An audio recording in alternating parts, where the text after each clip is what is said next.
लोकतंत्र का पर्व चल रहा है। आज दूसरे चरण का मतदान जारी है। आपको 13 राज्यों की 13 तस्वीरें दिखाते हैं। ये तस्वीरें बता रही है कि लोकतंत्र के महापर्व का लोगों में कितना जोश है।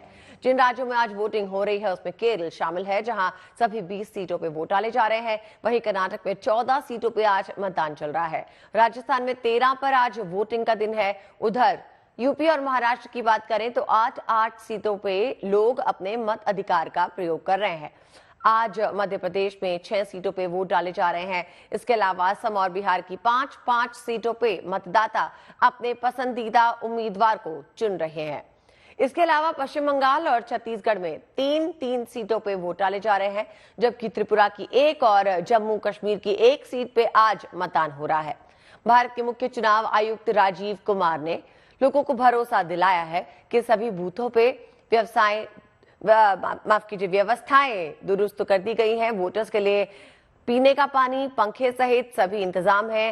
उन्होंने मतदाताओं से अपील की है कि वो बाहर आएं और भारी संख्या में अपने मताधिकार का इस्तेमाल करें।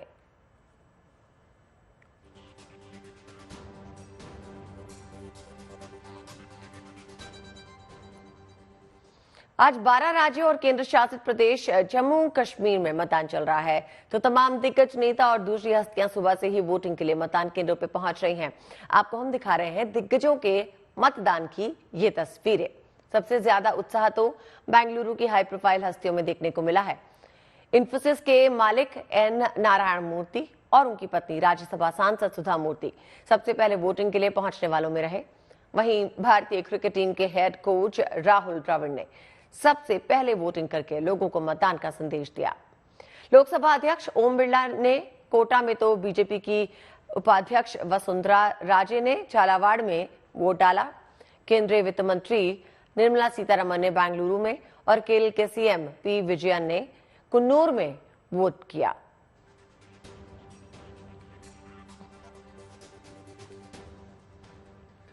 मतदान का उत्साह आम लोगों में भी नजर आ रहा है। आज 88 सीटों पे वोटिंग हो रही है। जगह जगह युवा और बुजुर्ग भी पूरे उल्लास के साथ लोकतंत्र के इस महापर्व में हिस्सा लेते नजर आ रहे हैं। हम आपको दिखा रहे हैं कुछ खास तस्वीरें। कर्नाटक के चिक्कमंगलुरु में एक दुल्हन ने सुबह सुबह सबसे पहले वोट डाला, तो महाराष्ट्र के अमरावती में एक दूल्हा शादी से पहले मतदान के लिए पहुंचा। बेंगलुरु में 100 साल की एक बुजुर्ग महिला वोटिंग करने पहुंची। वहीं मणिपुर के उखरूल में 93 साल की महिला मतदान करने के लिए पहुंची। ये बेहद ही दिलचस्प तस्वीरें, जहां पर एक दूल्हा और कहीं पर एक दुल्हन शादी से पहले वोट डालने आए। साथ ही बुजुर्गों में भी उत्साह कम नहीं। एक तरफ 100 साल की महिला व्हील चेयर पर वोट डालने आई, तो दूसरी तरफ 93 साल की महिला वोट डालने आई।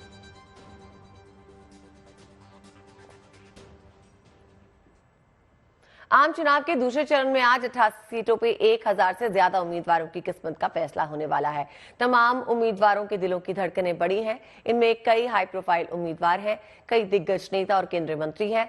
तो आज के दिन मतदान से पहले तमाम नेता और उम्मीदवार और उनके परिजनों ने मंदिरों में जाकर पूजा अर्चना की और भगवान से जीत का वरदान मांगा।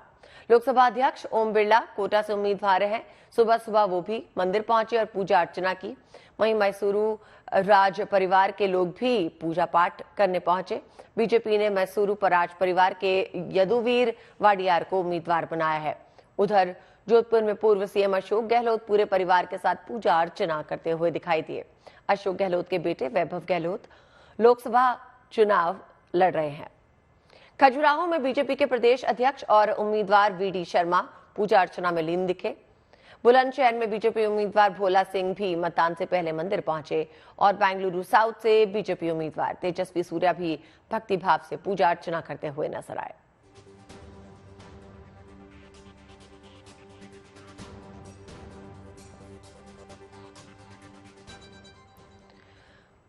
अब आपको सुनवाते हैं वोटर्स के दिल की बात। मतदान करने पहुंचे वोटर्स क्या कहते हैं, उनकी क्या उम्मीदें हैं, वो क्यों मतदान कर रहे हैं, ये भी हमारे संवाददाताओं ने जानने की कोशिश की अलग अलग जगहों पे। सबसे बड़ा कर्तव्य है वोट देना, अपना अधिकार है, इसलिए वोट देना चाहिए। वोट देना बहुत अनिवार्य है, क्योंकि जिससे हमारा देश की उन्नति उसको वोट दो, जिससे हमारा देश का कल्याण हो उसी को वोट दो, है ना। और साधु संत अपने भजन साधन में लगे, वो भी जरूरी है। और देश के लिए भी दोनों को साधु, पहले भी जो साधु संत हैं तो राजा को किसको बैठाना, साधुओं के हाथ में रहता था। मनुष्य विवेक प्राणी है, विवेकशील प्राणी है। उनको अपने में इतना विवेक है कि देश अच्छी तरह से कौन चला सकता है और कौन नहीं चला सकता है। तो जो पार्टी देश की उन्नति करती है उसको वोट देना चाहिए। हमारा कर्तव्य गीता जी में आया है, भगवान श्री कृष्ण कह रहे हैं सर्वभूत हिते रताः, सभी सुखी हो जाएं, कोई दुख में न रहें। ये भाव जिन राजा में हो उनको सब अपना कर्तव्य मान करके वोट देना चाहिए। संकोच तो नहीं करना चाहिए हमारे मत अनुसार, क्योंकि वोट दान जो है, मतदान है, ये सबसे बड़ा दान है। यज्ञ दान से और अन्न दान से सबसे श्रेष्ठ है मतदान। क्या सोचकर वोट करने यहाँ तक पहुँचे? ये सोच के आए हैं कि कौन गरीब आदमी का ज़्यादा से ज़्यादा साथ ले सकता है। मैंने सर हमारा विकास, डेवलपमेंट होना चाहिए और सुरक्षा, सिक्योरिटी, हाँ। और वो चीज़ इस प्रेजेंट टाइम पे जो गवर्नमेंट है वो पूरा हम लोगों को जो है अलाउ करवा, मतलब सही करवा रही है जो है। जी क्या करें कि सारे में खुशहाली हो, सब अच्छा होना चाहिए। किन उम्मीदों के साथ, जो फर्स्ट टाइम वोटर हैं, किन उम्मीदों के साथ वोट? जी जॉब मिलेगी और अच्छा एजुकेशन सिस्टम होगा, यही सब सोचते हुए बीजेपी को वोट दिया है। जी मेरा पहला वोट है और मैंने इनका काम देखा, मतलब पिछले 10 साल में बहुत चेंज हुआ है, मतलब डेवलपमेंट इतना बढ़ चुका है। मैं शुरू से ही यही देना चाहता था वोट इन्हें। बस यही चाहते हैं अच्छा विकास हो, हमारी देखभाल करे, कोई हमारे दुख दर्द में साथ देवे, वो यही चाहते हैं सभी जनता। जो भी होगा देश के हित में ही होगा। वो तो आप ही तय करेंगे कि कौन करेगा, कैसा करेगा।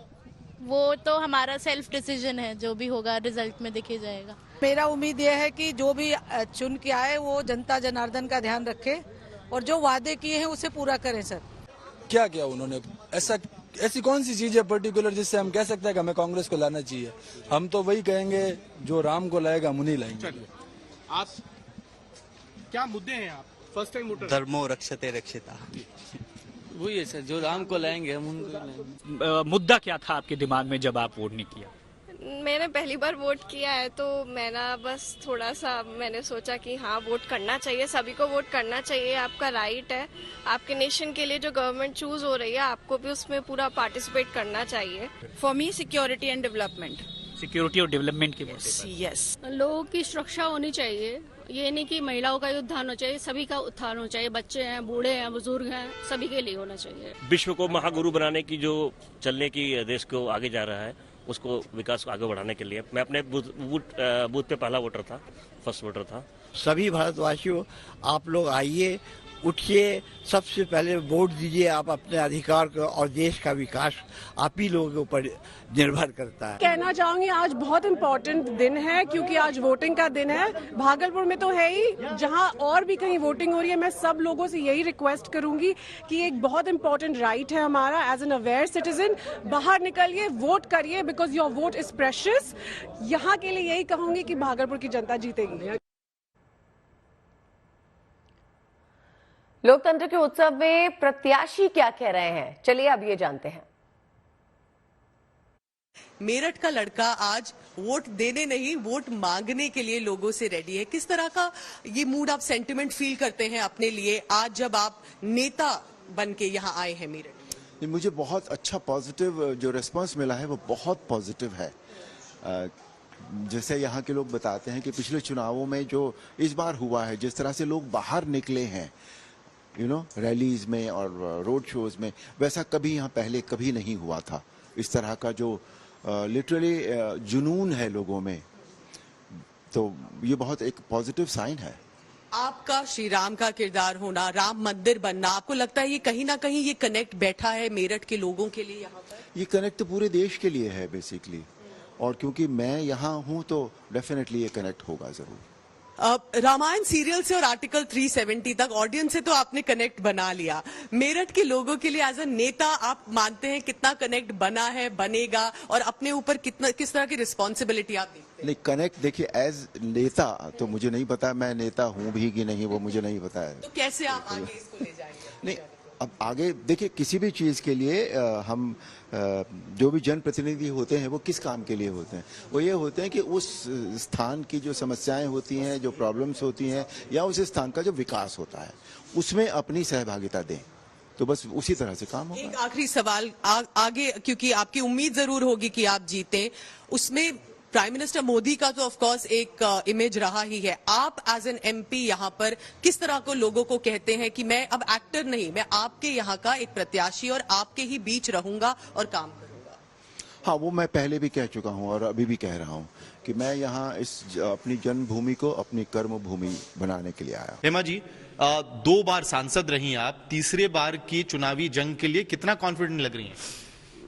I am very confident, my whole party is very confident, my whole entire my workers, हमारे कार्यकर्ता लोगों ने इतना काम किया है, so I am very confident, so and I have done a lot of good work in this place, which I feel very proud of doing things which many people who were a Sansad here could not do it. हमने वो देखा भी है कि 10 सालों में मथुरा और वृंदावन की तस्वीर बिल्कुल बदल गई है। वो अथॉरिटी बनाने से लेके जो यहाँ का क्षेत्र है, पिलग्रिमेज का क्षेत्र, उसमें बहुत बड़ा फर्क आया है। तो वो मोदी योगी फैक्टर के तौर पे आप देखती हैं, अपनी परफॉर्मेंस के तौर पे देखती हैं, कैसा देखती हैं? All three, because Modi ji is there, Yogi ji is there, because of them I am able to do it. If some other party and then I am a Sansad here, I don't think then you can blame me कि आपने कुछ नहीं किया। तो मैं बोल सकते मैं कुछ कर नहीं सकती हूँ, अभी मैं कर सकती हूँ तो मैं कर रही हूँ। तो that is why they have given me another 5 years. So I am very happy that whatever the work, see यहाँ पे is a never ending process to develop. Development means it is such an interesting job. As a woman I feel कितना मजा आ रहा है ना, कितना कुछ कर सकते हैं हम, लेकिन हम जो सोचते हैं फटाफट वो कर नहीं सकते हैं। Then you need lot of people involved in this, any development.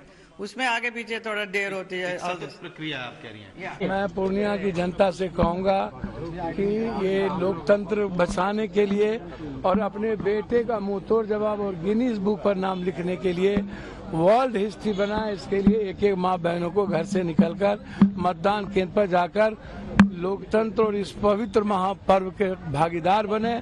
और न्यू वोटर से कहेंगे कि आप आज छोड़ दीजिए सभी सोशल मीडिया, पहले वोट गिराइए। मुझे लगता है इस देश की महिलाओं को मैं इतना ही कहना चाहूंगी, इस देश में उनका भाई नरेंद्र मोदी जी उनके साथ हैं, उनका परिवार का सदस्य रहकर वो उनके साथ है। तो जब तक सूरज चांद है तब तक संविधान है, और उसके साथ इस देश में महिलाओं को कोई हाथ नहीं लगा सकता। बहुत सारे फोन पे बताया जा रहा है, कह रहे हैं कि हमने आपको मतदान किया, हमने मोदी जी को मतदान किया, हमने अपने देश के प्रति मतदान किया। तो मुझे लगता है पॉजिटिव है। लोकतंत्र का उत्सव जोरों पे चल रहा है। दूसरे चरण की वोटिंग में मतदाताओं का उत्साह देखते ही बन रहा है, और इस सबके बीच नेताओं को मुगालते पड़े हैं। नेताजी को लगता है जनता वोट उनकी झोली में ही डालेगी, इसलिए वो कुछ भी कर गुजरते हैं, कुछ भी करने को तैयार रहते हैं। लेकिन जनता को कोई मुगालता नहीं होता, वो हकीकत का आईना दिखाकर ही रहती है।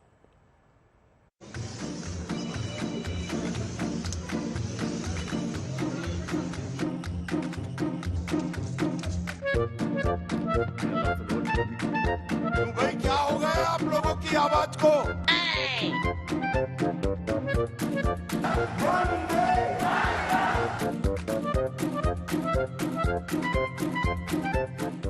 राहुल गांधी को कुछ आए या ना आए, उनके जीजा जी के मुख से मैंने जगदीशपुर का नाम जरूर सुन लिया है। लोकतंत्र का उत्सव चल रहा है। इस हवन कुंड में होम करने को जनता घरों से निकल रही है। उत्साह चरम पर है। युवा हो या बुजुर्गवार, वोट डालने के लिए जोश जबरदस्त है। यही नहीं, 7 फेरे लेने से पहले दूल्हा वोट डालने की जिम्मेदारी निभाते देखे जा रहे हैं। तो 100 साल के बुजुर्ग भी अपना फर्ज पूरा कर रहे हैं। वहीं हमारे नेता अपने अपने मुगालतों में व्यस्त हैं। सबको लगता है कि जनता जनार्दन का वोट उन्हीं की झोली में गिरने वाला है, लेकिन होता कुछ और है तो पैरों तले की जमीन खिसक जाती है। जी जनाब, चुनावी जंग तब और हसीन हो जाती है जब जनता नेताओं को चने के झाड़ पर चढ़ा देती है। अब महाराष्ट्र के अमरावती में ही देखिए, बीजेपी प्रत्याशी नवनीत राणा के प्रचार के लिए केंद्रीय गृह मंत्री अमित शाह पहुंचे। तेज हवा के साथ बरसात शुरू हो गई तो अमित शाह भाषण बंद करके जाने को हुए, लेकिन जनता ने गजब वफादारी दिखाई। वहां उपस्थित लोग बारिश की परवाह न करते हुए कुर्सियों का छाता बनाकर अमित शाह का भाषण सुनते रहे।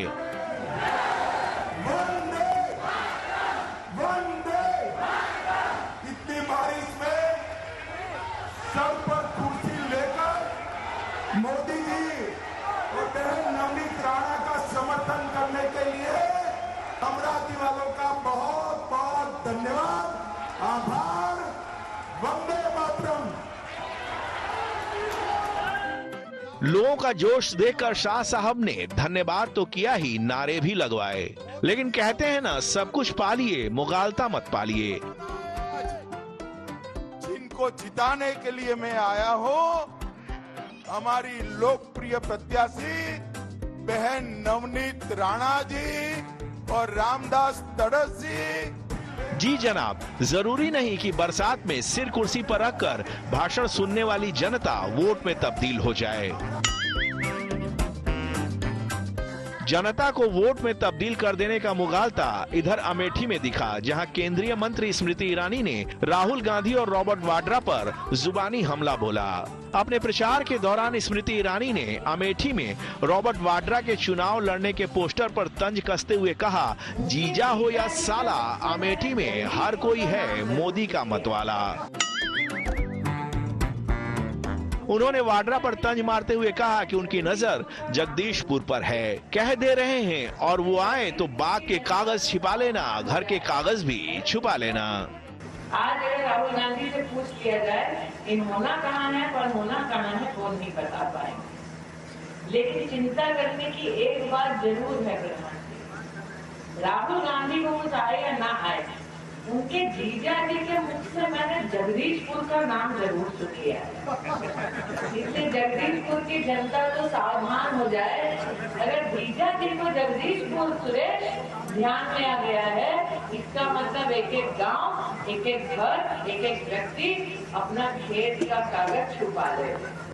अब स्मृति मैडम जनता को क्या छुपाना है और क्या बताना जताना है, ये तो वही तय करेगी, आप चाहे कितनी भी कोशिश कर लें। साहिबान, बात मुगालतों की हो रही है तो जरा कन्नौज से बीजेपी उम्मीदवार सुब्रत पाठक का मुगालता भी जान लीजिए। इधर अखिलेश यादव ने कन्नौज से चुनाव लड़ने की घोषणा क्या की, पाठक जी कहने लगे, अच्छा हुआ अखिलेश ने मेरी बात मान ली। अब अखिलेश यादव जी ने मेरी बात मानी।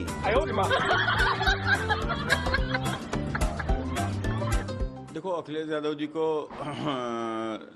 लगता था कि जैसे कि वो यहाँ से चुनाव किसी को भी लड़ा देंगे तो वो जीत जाएगा, उनके परिवार से कोई भी आएगा तो लड़ जाएगा, जीत जाएगा। मैं अखिलेश जी से मैंने पहले ही कहा था, हमने अखिलेश जी अगर यहाँ चुनाव में वास्तव में यदि लड़ना है, आपको चाहते हो लड़ाई हो, तो आपके सिवाय कोई ऐसा समाजवादी पार्टी में है या नहीं जो लड़ सके, क्योंकि भाई हम लोग डिम्पल को हरा चुके हैं। तो कुल मिलाकर अब अखिलेश यादव जी ने मेरी बात मानी। अच्छा है, कम से कम एक चुनाव रोचक हो, चुनाव अच्छा हो तो मज़ा आता है। और हम कन्नौज में जन्मे लोग जरा दूसरी मिट्टी के बने हैं, जरा बराबरी का यदि मुकाबला नहीं होता है तो अच्छा नहीं लगता। पाठक जी, चुटकी चाहे कितनी ले लीजिए, असली चुटकी तो कन्नौज की जनता लेगी वोट देकर, थोड़ा सब्र कर ही लीजिए। साहिबान, एक मुगालता एमपी के गुना में बीजेपी उम्मीदवार ज्योतिरादित्य सिंधिया की पत्नी को भी हो गया है। उन्हें लगता है पत्नी भावुक हो जाए तो पति की जीत पक्की हो जाएगी। सुनिए चुनाव प्रचार के दौरान क्या बोल गईं ज्योतिरादित्य सिंधिया की पत्नी प्रियदर्शनी राजेश सिंधिया। जिसको वो पूरा काम करवाना पड़ता है उसको बहुत झेलना पड़ता है, आसान नहीं है। आप बताइए, आप लोग खेती करते हैं, एक दिन खेती निकलता है आपको, कभी रोना पड़ता है, कभी हंसना पड़ता है। महाराज आके आपको पूछते हैं ना, आपकी खेती ठीक है, सब ठीक है, हो रहा है ना काम? आप लोग कभी महाराज को पूछते हैं? अरे मैडम जी, क्या जनता को नहीं मालूम कि नेताओं को चुनाव के वक्त आम जन कितने अपने लगने लगते हैं? चुनाव खत्म होते ही नेताओं के अपनेपन का किस्सा भी खत्म हो जाता है। मानो किस्सा खत्म, पैसा हजम। साहिबान, इसीलिए तो हम कहते हैं कि मुगालतों में मत रहिए, हकीकत की जमीन पर उतरिए, क्योंकि असली कहानी वही है। Bureau report, good news today. बने रहिए GNT यानी गुड न्यूज टुडे के साथ।